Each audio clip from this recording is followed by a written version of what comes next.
Je suis Daniela Elsner, directrice d'Unifrance. Merci d'être là. Bonsoir aussi à toutes et tous. Deux mots, bon, sur Unifrance, pas la peine, vous savez, mais sur cette belle délégation que nous avons ce soir, les 10 to Watch 2023. Les 10 to Watch, pourquoi? Nous avons un jury composé de 4 journalistes, dont une est ici, Rebecca Leffler de Screen.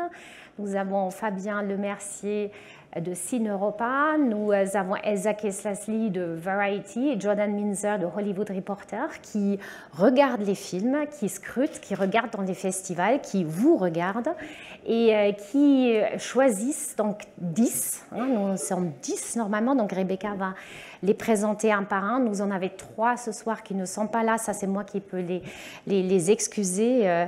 Nous avons Davy Chou, le réalisateur de Retour à Séoul, qui est à Los Angeles car il est dans la shortlist pour les Oscars. On lui souhaite très bonne chance. Et il est avec nous, il nous écrit tout le temps, donc il vous embrasse aussi. Il est très triste de ne pas être là. Il est même carrément dans l'avion là ce soir.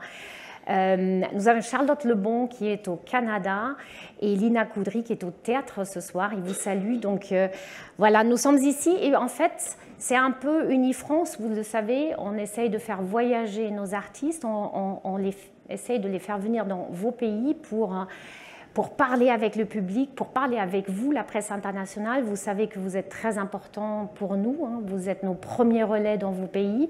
Et ce qu'on souhaite faire avec tous ces grands talents que nous avons ici, tout au long de l'année, c'est de les amener, vous les présenter, parler avec vous, parler avec des directeurs de festivals ou des directrices de festivals, parler aussi évidemment avec des distributeurs, car le but c'est donner envie, sensibiliser, vous expliquer qu'est-ce l'international et espérer que l'international en fait fasse partie dans le futur de votre univers, de votre préoccupation, et évidemment un peu égoïstement pour Unifrance aussi, bon, peut-être semer un peu quelques graines pour qu'ensuite vous soyez là avec nous pendant ces journées d'Unifrance et tout au long de l'année à Yokohama, à New York, à Rome, à Madrid, à Berlin, tout ce qu'on fait, parce que sans vous, vous le savez, je vous le dis souvent, mais sans vous, nous sommes rien.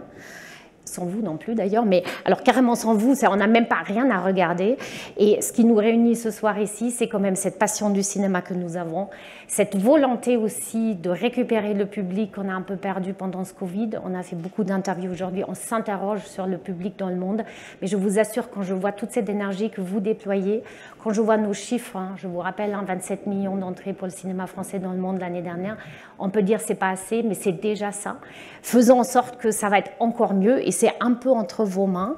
Et ce soir, on est entre les mains de Rebecca Leffler, que je remercie, qui va donc modérer cette belle table ronde.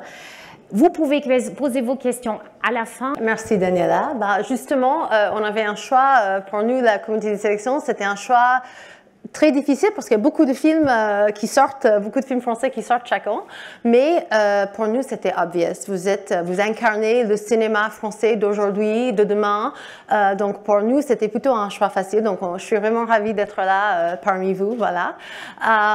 Et en fait la question, c'est vraiment, on est là avec Unifrance, donc nous on vous a choisi. Mais on vous a jamais posé la question, est-ce qu'une carrière à l'international c'est quelque chose qui vous intéresse? Donc, je ne sais pas qui veut commencer. On est tous à des endroits différents de nos carrières. Donc, pour ma part, en tout cas, je répondrai évidemment que pour moi. Non, enfin, pour l'instant, j'aimerais déjà m'établir éventuellement en Belgique ou en Suisse. Voilà. Non, mais je vais essayer de travailler un peu, voilà, autour de moi. Pour l'instant. Voilà. Tiens. Bonsoir, je m'appelle Annabelle. Moi, je pense que les opportunités viendront d'elles-mêmes. Voilà. Vouloir travailler à l'international, il faut quand même être un minimum préparé, que ce soit au niveau de la langue, voilà, des contacts, tout ça. Donc, je pense que les choses, en tout cas pour moi, se feront voilà, de manière naturelle. Voilà. C'est bien de vous présenter parce que Bastien, du coup, on vous a un peu enlevé ça, mais... Quel goujat, veuillez m'excuser. Bonsoir, je m'appelle Bastien Bouillon. Ouais. Voilà. Et vous avez pu le voir cette année, notamment dans le film de Dominique Moll, La Nuit du 12. Tout à fait. Notamment. Tout à fait. Merci madame, merci beaucoup. Ouais, ça serait bien que vous vous présentez un peu, parce que déjà vous avez mieux prononcé vos noms que moi, donc je pense que c'est bien que vous vous présentez déjà en plus. Donc, je m'appelle Annabelle Langron et j'interprète le rôle principal du film de Léonore Serrail qui s'appelle Un petit frère. Voilà. Qui va sortir Mother and Son, qui sort le 1er février, qui est en compétition officielle au Festival de Cannes de cette année. Ouais. Voilà. Et là, on a en fait chacun un micro. Vous avez tous des micros normalement. Bonjour, merci de nous regarder, les 10 là. Je suis Rebecca Marder et j'ai 27 ans. J'ai passé 7 ans à la Comédie Française, dans la troupe de la Comédie Française à Paris. Et j'aime à la fois le théâtre et le cinéma.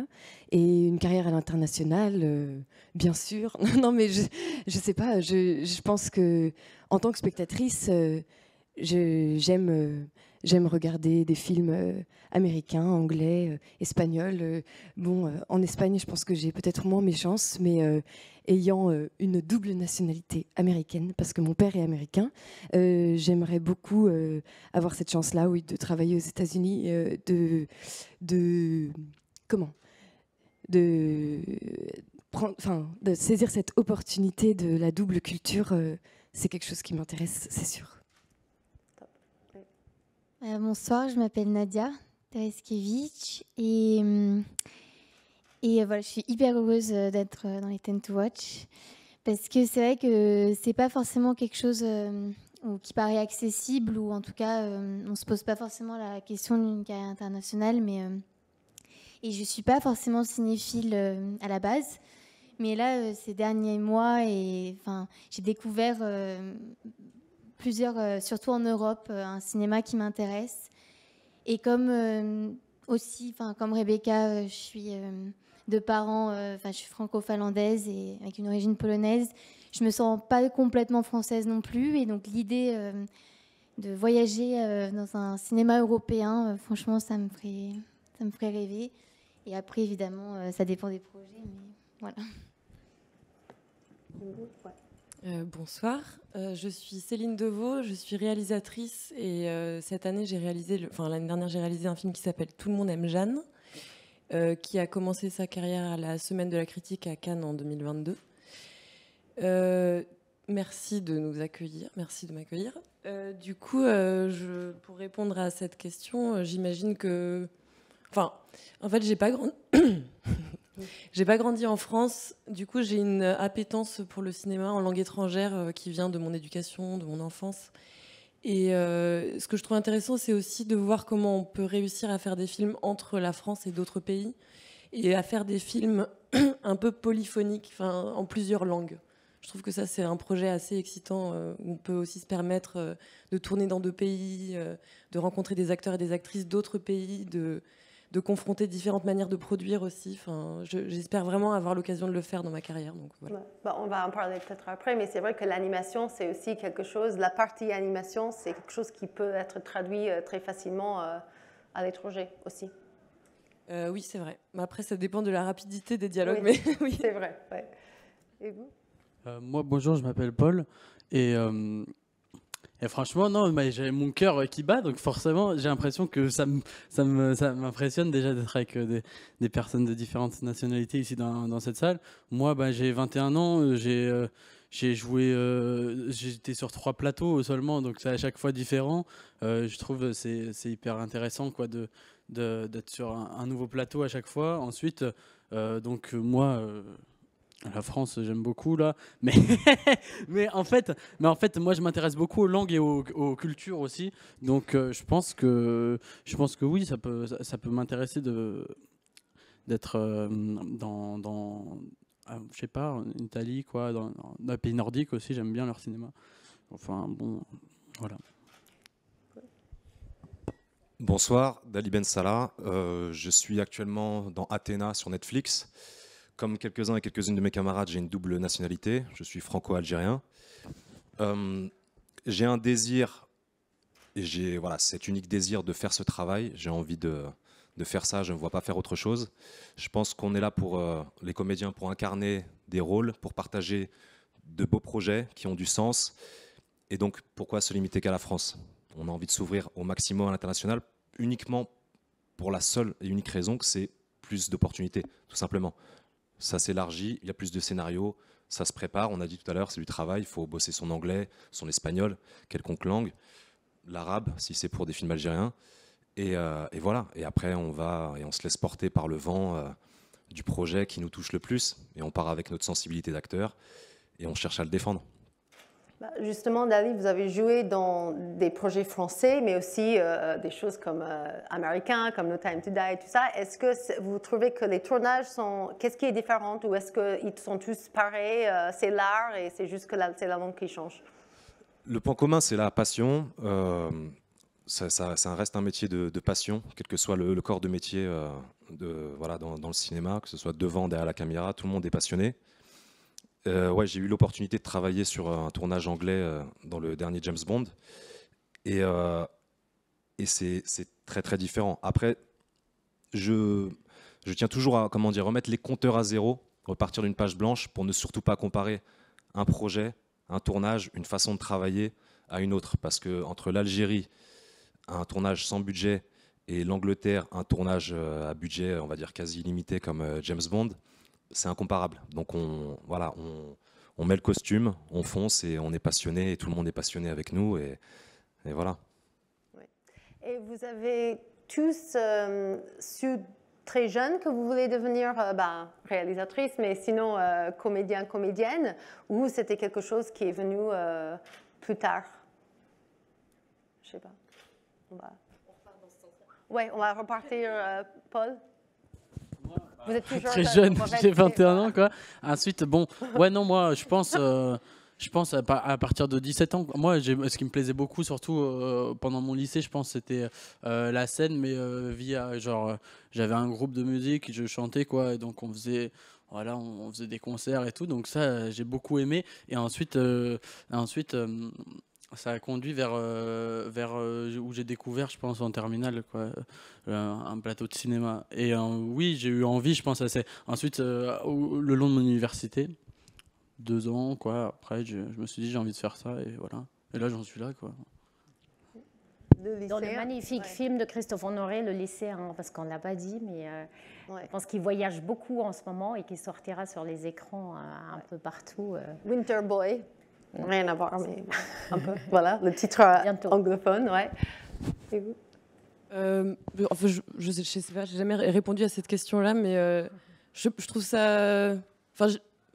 Le cinéma, c'est la première fois où on arrive dans un endroit où on peut être traumatisé en 45 minutes, quoi. C'est quand même assez puissant. Ouais. Donc, je pense que oui, ça vient assez vite quand ça nous plaît, quand ça nous a fait assez peur et assez envie pour avoir envie de le faire. Généralement, on s'accroche un peu comme un pou et on continue, quoi. Donc oui, à un moment, j'ai décidé, puis j'ai plus arrêté, quoi. Moi, c'est venu assez tard, mais j'ai un parcours de danseuse à la base. Donc, c'était un peu ma raison de vivre pendant longtemps. Et puis, quand j'ai vu que que j'étais pas épanouie et que c'était pas fait pour moi, j'ai fait des études littéraires où j'ai découvert les textes. Et ensuite, j'ai eu la chance de rencontrer mon agent qui est là et et que j'avais rien fait. Et du coup, j'ai pu faire un projet au Portugal avec vraiment pas d'argent, truc on n'était que 2 filles de Denis Berry. Et en fait, j'ai vraiment compris que j'aimais jouer à ce moment-là. On a passé 2 mois à jouer et c'est là où j'ai découvert ce que c'était un plateau de cinéma. Et c'est vrai que ça vient en faisant quand même. Et après, de plus en plus, du coup. Ouais. Alors, Rebecca, vous venez de théâtre, donc c'était une naturelle évolution ou c'est très différente? Non, pardon.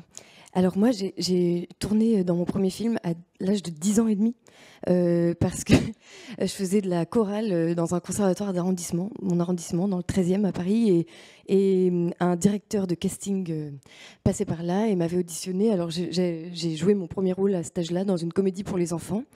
Et après ça, j'ai rencontré mon agent, qui est la même que Nadia, Laura Merson, et j'avais 11 ans. Donc tous les étés, pendant les vacances scolaires, j'ai été amenée à réitérer cette expérience. Et à chaque fois, c'était assez magique. Enfin, mais en même temps, j'ai jamais vraiment assumé. Je me suis jamais dit ah, je vais être actrice et juste actrice. Enfin, c'est comme si j'ai mis du temps à me dire que je ne ferais que ça et à assumer d'être ça. Mais comment dire, quand l'année après le bac, quand j'ai fini le lycée, cette année de transit et de choix, tout ça, j'ai fait 4 rentrées en une rentrée où je m'étais inscrite à la fac, dans plusieurs écoles différentes. Et puis j'ai fini par me dire bon, mais faut arrêter de se voiler la face. J'ai quand même envie de faire ça, donc je me suis inscrite au concours pour rentrer dans une école de théâtre, au Théâtre National de Strasbourg. Et donc je suis rentrée dans cette école. Et au bout d'un an d'école, j'ai été appelée à passer une audition pour la Comédie Française. Donc je suis rentrée dans la troupe à l'âge de 20 ans. Et là, je me suis dit, bon, allez, maintenant c'est bon, tu peux assumer, t'es actrice, tu vas faire ça. Et voilà. Donc mais c'est vrai que c'est ça fait tellement partie de ma vie que j'ai l'impression que je ne pourrais pas ne plus faire mon métier. J'ai l'impression que c'est le seul endroit, que ce soit un plateau de théâtre ou un plateau de cinéma. Et j'ai beaucoup de chance de pouvoir jongler entre les deux parce que c'est ce que j'aime. J'ai l'impression que c'est le seul endroit où il y a un peu une immunité. C'est le seul endroit où je me sens bien, où le temps est un peu sacré. J'ai l'impression que quand je suis sur un plateau, que ce soit au théâtre ou au cinéma, plus rien ne peut m'atteindre, quoi. Plus rien ne peut me déranger. Personne ne peut me demander un service, quelque chose. J'ai l'impression que c'est le seul endroit où je suis utile. Donc voilà, c'est devenu quelque chose de sûr à ce moment-là. Ouais, c'est très beau. Il y a un film qui commence comme... Marche pas, merci. Il y a un film qui commence comme ça, il y a un mec qui fait « Ah, ça c'est moi, vous vous demandez comment j'en suis arrivé là ?» Moi, c'est un peu la même chose, c'est-à-dire que je ne sais pas comment je me retrouve ici. C'est que à l'école, j'ai subi du harcèlement scolaire pendant un bon moment. Et au lycée, j'arrive au lycée, je suis très en colère, je suis gothique, j'écoute du métal toute la journée. Et je commence à faire un atelier de théâtre, juste parce que ça me fait du bien et parce que j'ai ma place. Ensuite, j'ai mon bac. Ensuite, j'habitais en Martinique à l'époque. J'arrive à Paris et je fais une école de théâtre juste parce que ça me fait du bien, pas parce que j'ai envie d'être actrice. Je continue à faire du théâtre et en sortant de cette école de théâtre, on me prend dans une pièce que je fais parce que ça me fait du bien de faire cette pièce, pas parce que je veux être actrice. Je rencontre une agent qui me dit « Est-ce que tu veux faire du cinéma ?» Je lui dis « Ouais, est-ce que ça paye bien ?» Tout ça, encore une fois, sans me dire « Je vais être actrice ». Et je me retrouve sur un plateau de cinéma. Et ça fait depuis 2008 que ça dure. Voilà. Donc c'est cool. Moi, mes parents, ils étaient comédiens, metteurs en scène. Donc je pense que j'ai poussé au maximum... Voilà, je me disais, il ne faut surtout pas que je fasse ça. Je vais choisir ma voie, moi. Et puis, j'ai pas réussi. Hein. Mais j'ai commencé tard. J'ai passé un bac scientifique. Après, j'ai voyagé pendant plusieurs années. Vraiment, j'ai poussé au max. Et un jour, j'étais au Mexique et je suis rentré pour passer le concours du Conservatoire national. Voilà. Ouais. Il y a beaucoup d'hasard dans ce métier, c'est vrai. Et justement, vous vous connaissez un peu entre vous. Il y en a qui ont tourné ensemble. On a vu, par exemple, à l'ouverture de Nuit France. Qui se connaît, qui a travaillé ensemble? Oui, moi, oui, on a travaillé ensemble avec Rebecca et avec Nadia aussi. Voilà. Dans des films différents parce qu'elles ne jouent pas tout le temps ensemble. Voilà. Ouais. Moi, j'ai tourné en Algérie. J'avais un petit rôle dans un film avec Dali. Ouais. Mais par contre, un petit rôle, mais pendant une longue période. Donc, j'ai vraiment habité en Algérie. Et c'est un film qui s'appelle La Dernière Reine et qui va sortir en avril. Voilà. Et là, pour le coup, en termes de voyage, le fait de... Par exemple, on avait... Dali, il est familier avec la langue, mais moi, j'avais des cours d'arabe, etc. Et c'est vrai que là, c'est fou de se dire que ce métier permet... jamais jusqu'à aller habiter et visiter l'Algérie, où j'avais beaucoup de temps libre aussi. Donc, on bougeait de ville en ville. Et d'apprendre une langue et de découvrir une culture à travers un projet de film, là, ça donne vraiment son sens. Enfin, on perd pas son temps, quoi. Donc, donc avec Dali. Et vous voyez qu'il y a aussi... Et Rebecca, oui, on a fait un film. Il y a aussi un monde à part la France. C'est vrai que la presse internationale, vous êtes essentiel, mais on vit quand même dans une ère de réseaux sociaux. Donc, est-ce que vous voyez, vous avez mentionné, vous avez beaucoup de films qui ont voyagé au festival, beaucoup de choses, il y a la presse internationale aussi. Est-ce que vous voyez à travers les réseaux déjà que vous avez des fans un peu en Algérie ou partout dans le monde, aux États-Unis, partout? Est-ce que vous remarquez ça déjà? Est-ce que c'est différent? Non? Oui? Oui? Mais c'est vrai que quand on présente le film en festival dans différents endroits du monde, finalement, c'est assez similaire les réactions. En tout cas, moi, ce que j'ai pu voir, c'était assez similaire. Et donc, ouais, à travers les festivals, c'est vrai que tu rencontres des gens voilà, des Canadiens ou alors des Espagnols ou alors des différentes nationalités, quoi. Les films touchent un peu de la même manière pour des raisons différentes, mais moi j'ai retrouvé les mêmes sensations après le film en général. Ouais, parce que vous avez présenté par exemple un film comme Simone par exemple, où le personnage principal c'est quelqu'un qui est connu dans le monde entier, mais c'est vrai qu'en France ça fait vraiment partie de l'histoire de la patrimoine. Est-ce que vous voyez des réactions différentes par rapport aux réactions c'était présenté ici au rendez-vous, donc voilà, non mais ça permet de le montrer pas qu'aux Français. Est-ce que oui, c'est sûr que pour un film comme celui sur Simone Veil, il n'y a pas un des sujets du film qui ne soit pas d'actualité et universel. Donc, que ce soit les questions de l'avortement, de la guerre, avec ce qui se passe en ce moment, que ce soit l'Europe. J'ai l'impression que c'est sûr que le film touche à des sujets assez universels. Mais je n'ai pas encore beaucoup voyagé avec lui, puisqu'il est sorti en France il y a 2-3 mois. Donc ça y est, ça commence en fait vraiment... j'ai de plus en plus de retours assez émouvants. Et ouais, c'est bouleversant de voir que le cinéma permet ça et permet aussi de faire passer des messages, en tout cas de faire entendre des voix et de rappeler à la mémoire des choses qu'il ne faudrait pas oublier. Mais voilà. Ouais. Concernant le film Un petit frère, donc, qui raconte l'histoire d'une maman qui arrive de Côte d'Ivoire en France dans les années 80 avec ses 2 enfants, et on suit leur vie pendant une 30aine d'années. Je suis allée présenter le film au Brésil, en Martinique, en Suède. Et le parallèle entre le Brésil et la Suède, qui sont des pays très différents, très opposés, et les températures aussi, c'est très opposé.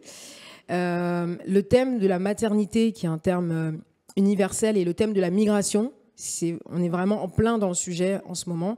Dans ces 2 pays, il y a eu les mêmes questions, les mêmes réactions et le même intérêt pour ce sujet qu'est-ce qu'être une femme dans un contexte de migration aujourd'hui dans notre monde. Et donc, la question de l'international, elle est encore plus intéressante pour un acteur, pour une actrice, parce qu'on peut raconter des choses qui touchent les mêmes personnes dans des endroits très différents du monde. Donc, ça ne donne qu'envie d'aller voir ailleurs. Voilà. Oui, c'est vrai. Et c'est vrai que vous êtes les Ten to Watch, on vous watch. J'espère que vous les watchez. Mais qui est-ce que vous regardez? Est-ce qu'il y a des gens qui ont inspiré vos carrières et vous vous dites j'aimerais bien avoir une carrière, je sais pas, comme Juliette Binoche, un peu à l'international, un peu en France, ou est-ce qu'il y a des gens qui vous inspirent ou qui vous ont inspiré dès le début? Je sais pas où on commence. Je vais faire comme à l'école. Vous, ouais. Non, Juliette Binoche, excellent exemple. Tahar Rahim, on peut citer également, Marion Cotillard. Ce sont des Français qui ont su s'expatrier. Mais Omar Sy également. Ce sont des acteurs et actrices qui ont su trouver leur place, ou du moins arriver dans des grosses productions ou des films d'auteurs étrangers, et ils n'avaient pas à en rougir, quoi. Ce sont des travailleurs acharnés, passionnés, comme je disais tout à l'heure. Et bien sûr, ça nous permet aussi, avec nos désirs internationaux, de voir que c'est possible. Il y a déjà certains, ils sont arrivés, bien sûr. D'autres inspirations? Oui, moi je suis passionnée de cinéma italien, donc des actrices un peu comme ça, les figures, mais bon, je ne sais pas si c'est des exemples de carrière internationale, mais Anna Magnani, moi c'est mon actrice préférée, et c'est vrai que des actrices comme Meryl Streep, Kate Winslet, c'est vraiment des modèles comme ça d'actrices. Après, en acteurs français qui réussissent à lier comme ça. Et puis, vous savez, Léa Seydoux aussi, elle est quand même incroyable. Et puis, Isabelle Huppert, enfin, je veux dire, c'est des exemples aussi de durée dans ce métier. Parce que c'est vrai que là, vous nous watchez. On est les 10 to Watch cette année. Et puis l'année prochaine, voilà, c'est tellement aléatoire. On ne sait pas, la lumière est faite sur vous un jour, puis le lendemain. Et donc, en fait, ce serait aussi des modèles de femmes qui réussissent à grandir et à évoluer avec leur métier. Et puis avec l'industrie qui change aussi, et j'ai l'impression que de plus en plus, on va réussir à avoir des rôles de femmes jusqu'au bout, et en aidant-nous. Donc voilà, ça c'est inspirant, je trouve.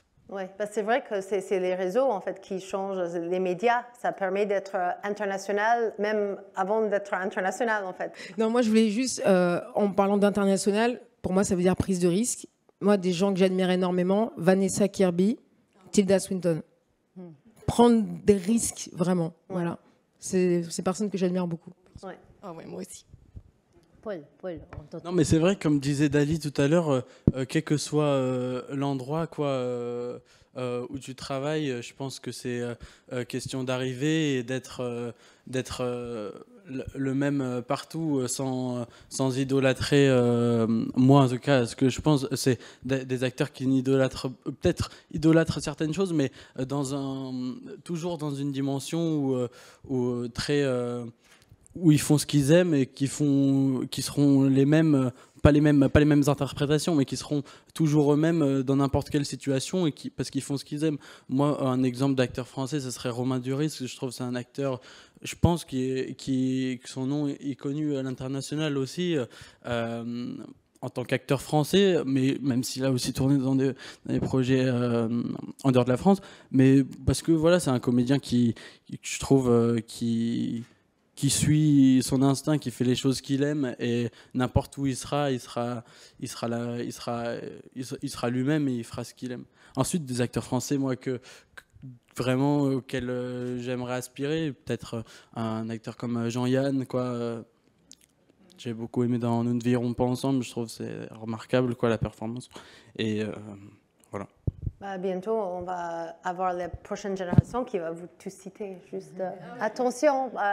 Et Céline, je suis curieuse parce que vous avez peut-être un autre regard, en fait. Qui vous inspire? Ils sont tous morts. Non, c'est pas vrai. Non, évidemment, énormément de... Non, mais en plus, c'est vrai qu'il y a des morts dedans. Mais j'y pense parce que, du coup, quand on parle de vouloir travailler à l'international en tant que réalisatrice, par exemple, il y a toute cette question de la langue, c'est-à-dire est-ce que être ailleurs, c'est travailler dans une autre langue? Est-ce que c'est écrire en anglais, par exemple? Quand on fait des films en France, on a ce grand parapluie du cinéma anglo-saxon qui est là dans notre vie. Tous les films anglo-saxons qu'on a regardés toute notre jeunesse, toute notre enfance et qu'on regarde encore aujourd'hui. Et ce que je trouve drôle, c'est que régulièrement, je rencontre des gens d'autres pays et qui connaissent les films de Maurice Pialat et qui connaissent les films de Bresson et qui sont on ne peut plus français en fait, c'est-à-dire qu'ils n'ont pas changé, ils n'ont pas écrit en anglais du tout. Et je trouve ça assez beau, cette espèce de bizarrerie comme ça, à insister un peu à... Comment dire, on persiste dans sa propre langue ou dans son propre monde, sa propre culture. Et en fait, c'est compris ailleurs. En fait, c'est ça qui est très très beau, c'est que c'est universel. Ouais. Et ça, je trouve ça assez sublime. Je pense que c'est là aussi où l'échange se fait, quoi. Ouais, justement, votre cinéma, moi, je trouvais très différent. C'est très unique. C'est vraiment auteur, un cinéma. C'est votre cinéma. Comment est-ce que vous décrirez votre cinéma? Pour ceux qui ne vous connaissez pas, vous faites quoi comme film, en fait? Comment vous décrivez votre œuvre? Je fais de la comédie dépressive graphiquement hybride. Voilà. Parfait, ouais. Avec un peu de... Parler un peu peut-être de votre background en animation, ça peut peut-être... oui, en fait j'ai fait des études d'art, donc au départ je suis dessinatrice et j'ai commencé à faire des films en faisant des films d'animation. Et aujourd'hui j'essaye de faire des films en mélangeant les médias le plus possible. Et le dernier film, c'est l'histoire d'une femme qui vit une situation particulièrement honteuse. Donc c'est vraiment un film, enfin c'est un portrait de femme qui va très mal. Et elle a une voix intérieure qui la harcèle constamment parce qu'elle a tout le temps la honte en fait. Et du coup la voix intérieure est réalisée en animation et voilà, c'était le système. Mais alors ça pour le coup ça se traduisait très bien à l'étranger parce que la honte féminine est vraiment universelle aussi. J'allais dire que la voix intérieure, je pense que toutes les femmes, même les hommes aussi, peuvent s'identifier à ce monologue de cette scène-là. Pour rebondir aussi, comme on disait, on a cité des Français qui ont réussi à l'étranger, mais je pense aussi, je parle pour moi, je parle en même temps pour les autres, on parlait aussi de pays nordiques, etc. Mais finalement, un comédien qui vient d'Égypte ou d'ailleurs, qui commence dans un film de son pays, mais qui réussit à l'étranger, du moins plus à l'international, et après on peut voir des filmographies comme, pour revenir sur la Scandinavie, Viggo Mortensen, Mads Mikkelsen, quand on voit leur filmographie, voilà, il y a du film d'auteur, vraiment le film nordique, et en même temps, on peut les voir dans des grosses franchises et des films très différents, variés et à la fois ultra riches. Et ça aussi, ça peut être des exemples. On ne va pas, parce qu'on est français ou franco quelque chose, s'identifier qu'à des Français. Enfin, pour ma part, je pense, Mads Mikkelsen, Viggo Mortensen et tellement d'autres. Tu peux avoir des rôles de méchants français avec un accent en anglais. Aussi. Voilà.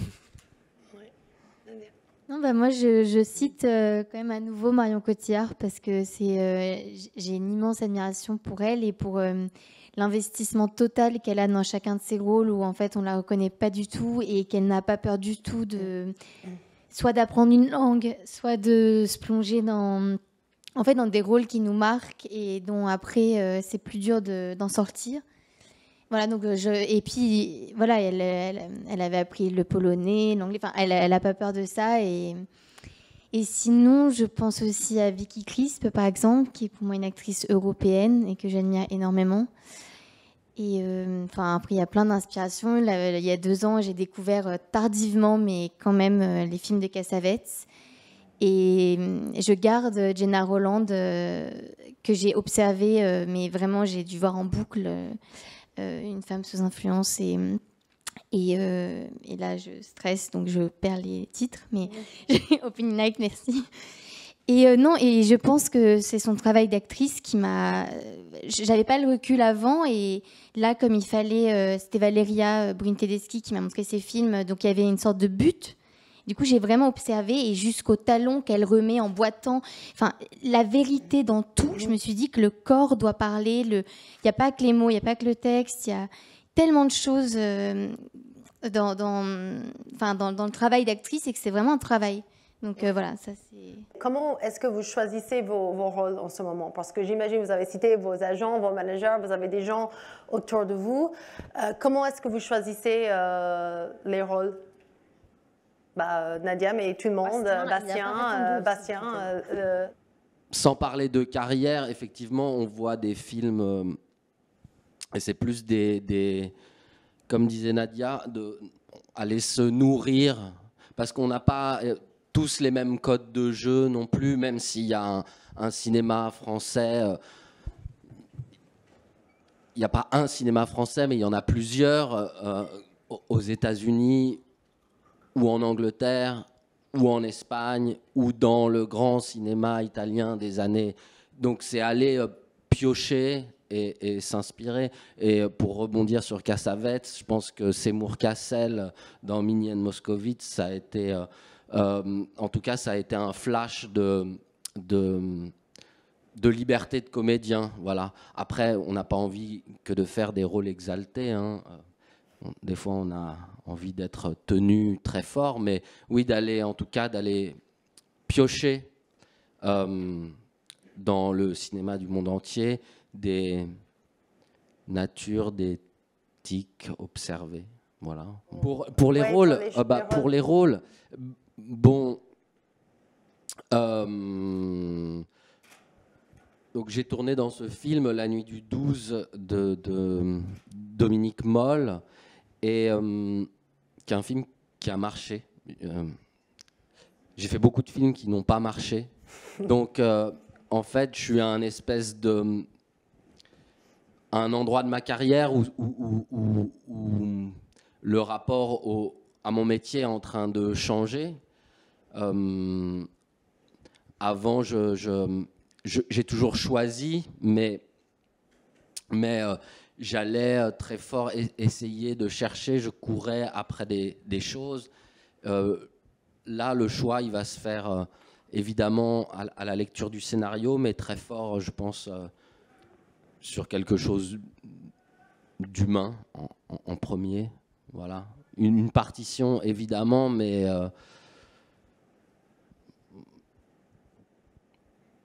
une rencontre surtout. Ouais, wow. C'est beau. Non, c'est pas ça. Je suis désolé pour le temps que je mets à chercher mes mots. C'est laborieux, excusez-moi.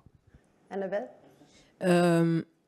Moi, quand je dois choisir un rôle, qu'est-ce qui m'intéresse? Moi, c'est qu'est-ce qui me dérange, moi, Annabelle? Qu'est-ce que je ne connais pas de moi? Et comme tout ce métier, comment dire, permet de régler des choses ou de les vivre ou enfin, je sais pas comment expliquer. Moi, il y a des choses qui me dérangent que je retrouve dans un rôle, j'y vais. Des choses que je n'ai pas vécues, des choses que je crois connaître sur moi, si je les décèle dans un rôle, j'y vais. Voilà. Je ne suis pas maman. Là, j'ai eu 4 enfants en 3 mois. Ok. Malgré mon apparence, ce que je veux dire, c'est qu'on parlait de migration. Moi, je n'ai pas migré. Je suis née en France, mais ma mère a migré, elle. Donc, tiens, je peux me raccrocher à ça. Je peux vivre ça à travers ce rôle-là, ce qu'elle a vécu, en tout cas. Et j'ai pas 55 ans, et là, je les ai eus en 20 minutes avec du maquillage. Et ça, c'était assez ouf aussi. Mais... donc voilà, encore une fois, prendre des risques et essayer de savoir ce qui va me déranger. Du coup, qu'est-ce qui va vous déranger après? Voilà. Ouais. En plus, vous faites de la comédie, du drame. Est-ce qu'il y a un genre que vous préférez ou... Je ne pense pas que ce soit une question de genre. C'est une question que dans quelle... Il y a la vision du réalisateur. Il peut y avoir un personnage qui vit une situation très dramatique, très grave dans une comédie. Ou je sais pas, un psychopathe, quelqu'un qui tue tout le monde et qui est heureux de le faire parce qu'il a besoin de le faire, mais du coup c'est un film d'horreur. Et donc ce que je veux dire, c'est que ça dépend. Je pense que ça, moi perso, c'est qu'est-ce que raconte le personnage et ensuite ce qu'il y a autour, le genre. Je sais pas. Si j'ai envie par exemple, j'aimerais beaucoup faire un thriller psychologique. Voilà. Ça serait chouette. La nuit du 12, la nuit du 13, peut-être. Ouais. Je n'ai pas vu le film. Le prochain, ouais. Et Rebecca, vous avez passé beaucoup de temps dans les années...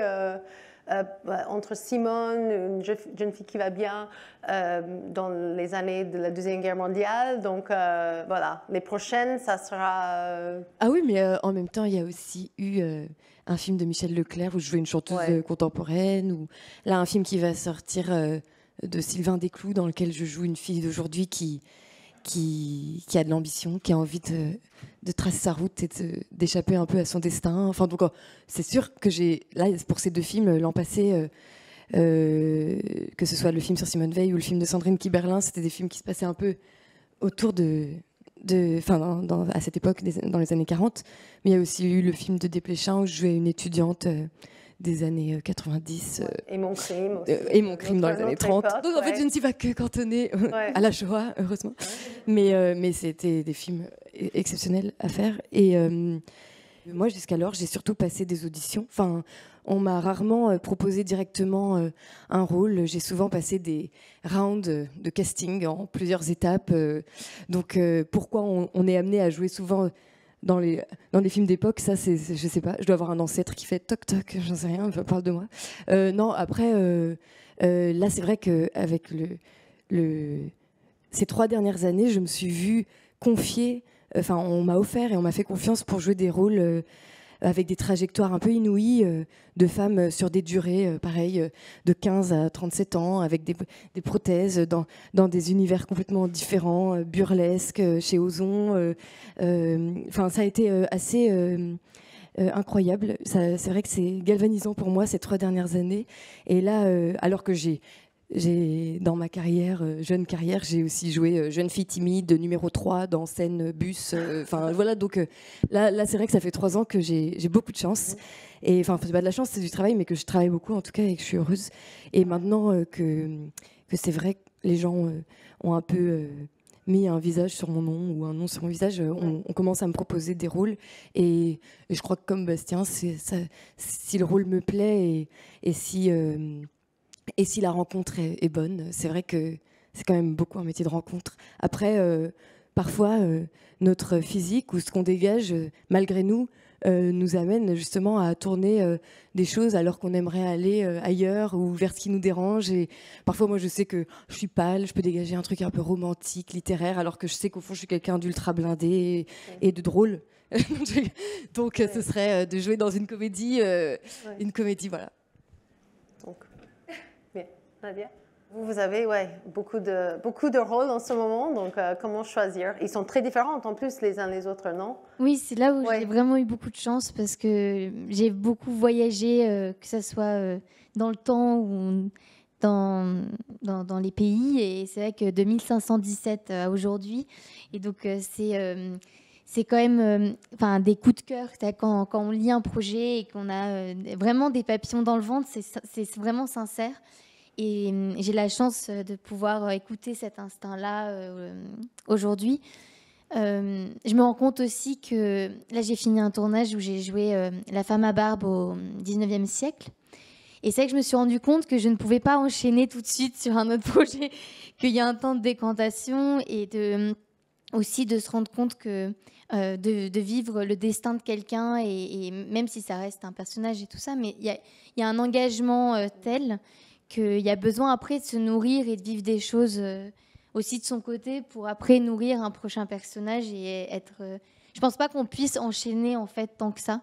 Je me suis rendu compte là et en tout cas le coup de cœur et si on peut avoir une rencontre humaine aussi, voilà, on est content. Céline, what's next pour vous? J'écris mon prochain film. J'écris 2 films en même temps. Autant travailler plus vite. Non, mais alors j'ai quand même la chance inouïe de m'offrir mes propres rôles, quoi. Enfin, je veux dire, j'écris. C'est un peu moi qui décide, quoi. Je travaille avec les films du Warsaw, donc ma productrice s'appelle Sylvie Piala. Et elle m'accompagne avec énormément d'intelligence et de solidarité, on va dire. Et du coup, en fait, je sais pas, je suis gênée, je fais ce que je veux, en fait, donc c'est cool. Un peu plus de détails sur ces prochains films ou vous ne voulez pas en parler? Je suis désolée. Mais nous aussi, hein. Non, mais j'ai pas dit le contraire. Aussi, on fait ce qu'on veut. Alors, tous les 2 autres réalisateurs et réalisatrices ne sont pas là ce soir, donc tu es la représentante. Oui, je suis... oui. Non, mais en revanche, c'est secret, les prochains projets. Parce qu'après, quand j'en parle, je les aime plus, donc pour l'instant, je dis rien. Ok, top secret. Non, c'est vrai que entre le moment où tu parles la première fois d'un film, oui, un tel qui fait ce film-là avec tel autre comédien, forcément, tu as un avis qui peut être mauvais ou qui te donne envie, quoi. Mais après, ça change au moment où tu lis le scénario, quoi. Moi, d'abord, je sais que c'est les dialogues qui me font... qui m'accroche ou qui m'accroche pas, quoi. Tu décèles l'esprit un peu du film. Ensuite, la rencontre avec les personnes, et donc de l'un à l'autre, ton avis peut changer, de négatif à positif. Et ensuite, après, même si ton avis, l'avis que tu as, c'est juste une envie, quoi, qui te donne envie de faire le film, même si tu sais pas du tout à quoi ça ressemble en réalité, quoi. Mais ouais, je pense que les choses, finalement, à part quand tu dois être à un niveau de célébrité où n'importe qui te propose parce que tu permets de financer le film, finalement, si le réalisateur te choisit, c'est que c'est que c'est toi, c'est les choses, j'ai l'impression que ça tire. Et puis de toute façon, le film, tu sais pas qu'est-ce qui va devenir. Donc c'est une fois qu'on est tous réunis qu'ensuite ça se dirige vers ça. Et c'est parce que tu es dans le film que ça va donner autre chose aussi, quoi. Donc je pense qu'il faut faire confiance au choix du réalisateur et les choses elles, qui doivent se passer, ça tire, quoi. Ouais. David, ouais. Comme Bastien, c'est une équation qui paraît très simple au début. Donc c'est le papier et la rencontre. Donc voilà, au début c'est très simple, mais sauf à chaque fois, au cas par cas, la complexité se rajoute, le sens, la sensibilité, forcément. Donc je pourrais pas épiloguer dessus parce que c'est vraiment au cas par cas. Et là, voilà, après on devient, si on le veut, avocat du personnage et on rentre dedans et on part sur un plaidoyer. Mais là, pour le coup, on parle généralement, donc je dirais comme Bastien. Et donc, peut-être, last question, what's next? On va vous voir, est-ce qu'il y a des projets que vous avez tournés ou qu'on va vous voir bientôt? Ou est-ce que vous allez partir en tournage quelque part bientôt? En sortie, il y a des sorties prévues plutôt vers mars-avril. Le film algérien, du coup, avec Nadia, The Last Queen, La Dernière Reine, qui sortirait d'abord en Algérie puis en France et on verra où également, en Italie aussi pour l'instant. Un film de Jeanne Herry sur la justice restaurative, voilà, avec Leila Bekti, Gilles Lelouch, etc. Petite comédienne qui monte. Voilà. Et qu'est-ce que j'oublie? J'en oublie, mais voilà. Mais c'est déjà bien. On va vous dire tous, voilà, il faut les googler et voilà. Oui, au mois d'octobre, quoi, en France. Un film qui s'appelait Love at the First Fight, je crois le titre anglais, de Thomas Caillet, Les Combattants. Et donc, il a fait son second film cette année. Et c'est un film qui s'appelle Le règne animal, qui est un peu dans le même esprit, quoi, de son premier film, c'est-à-dire mêlant fantastique sur un plan hyper réel, quoi, et donc un film anticipateur, mais à la fois sur un ton comique. Et franchement, j'ai beaucoup aimé faire le film avec lui. Et donc ça se passe autour du père et du fils, père joué par Romain Duris, et donc qui évolue dans un univers fantastique, un peu avec des gens qui se transforment en animaux et tout. Donc ça c'est super. Et pour l'année ensuite, j'aimerais bien faire un film cette année. Je suis en train de voir un peu s'il y a quelque chose qui me plairait, quoi. Ah bah non, Top Secret, ouais. Voilà. Non mais tout le monde aime Jeanne continue à faire sa vie à l'étranger, du coup, donc lui il travaille et moi je travaille toute seule chez moi. Bah, moi, j'ai le film avec Rebecca, Mon crime de François Ozon qui va sortir là en mars. Et j'ai le film avec Dali, Last Queen. Et j'ai un film de Robin Campillo qui s'appelle Vazara, qui se passe dans les années 60 à Madagascar. Et voilà, là aussi, c'était vraiment extraordinaire à tourner, mais j'ai pas vu le film encore. Et après, j'ai le film de La femme à barbe aussi. Donc partout, ouais. Moi, what's next? En février sort une comédie musicale de Noémie Lovski dans laquelle je joue une jeune fille cardiaque qui, lorsqu'elle tombe amoureuse, fait une crise cardiaque et meurt. Donc son fantôme se met à chanter. Ensuite, j'ai le film de François Ozon, Mon crime, dans lequel je joue avec Nadia. Et puis au mois de mars aussi, un film de Sylvain Desclous, qui est un espèce de thriller, mais qui est un film sur les secrets, sur la politique, l'amour, avec Emmanuel Berco et Benjamin Laverne. Un film que j'aime beaucoup. Et puis, je retourne au théâtre, jouer au mois d'avril une pièce de Martial Di Fonzobo. Et voilà, secret, non, pas de secret. Vous n'allez pas vous envoyer, voilà. Annabelle? Alors, en ce moment, je suis une gérante de restaurant qui se fait braquer par des Russes et qui décide de cuisiner la personne qui l'a braqué et qui, voilà, ça s'appelle Cuisine interne, c'est une série qui est sur Universal. Voilà, je joue Rose, donc qui arrive de Côte d'Ivoire avec ses 2 enfants en 1989 Ça s'appelle Un petit frère, réalisé par Léonore Serrail. Ça sort le 1er février. Et je joue une femme dominatrice qui, donc, on la paye pour qu'elle fouette des mecs dans des soirées. Et c'est le film réalisé par Deborah Lokumwena, qui s'appelle Championne et qui va bientôt sortir. Voilà. Eh bien, merci. Pardon. Et moi, j'ai un film qui sort le 8 février. Alors, ce sera une sortie très discrète. C'est un film de David de Pesville, tourné dans le Morvan, en pellicule, quasiment sans dialogue. Une narration opaque. Mais le film est magnifique. Le film est magnifique. Voilà.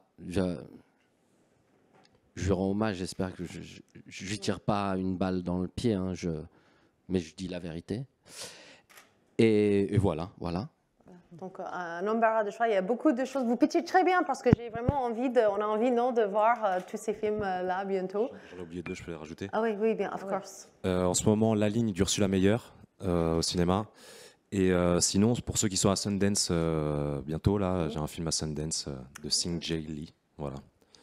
Compétition US Dramatic. Voilà. Super. Bonne compétition. Bon, je pense que je vais me permettre de vous remercier là, à ce moment-là. Merci beaucoup. Je pense qu'on a compris. Merci. Il y avait une question un peu sur vos films préférés, mais je pense que vous habitez le cinéma, vous l'incarnez. Et vous l'habitez aussi, et je pense qu'avec vous, on a envie de voir tout ce qu'il y aura sur les écrans. Vous, n'hésitez pas de regarder leurs films, parce que là, on a entendu, il y en a beaucoup. Il y en a beaucoup qui sortent aussi sur les écrans du monde, ils voyagent.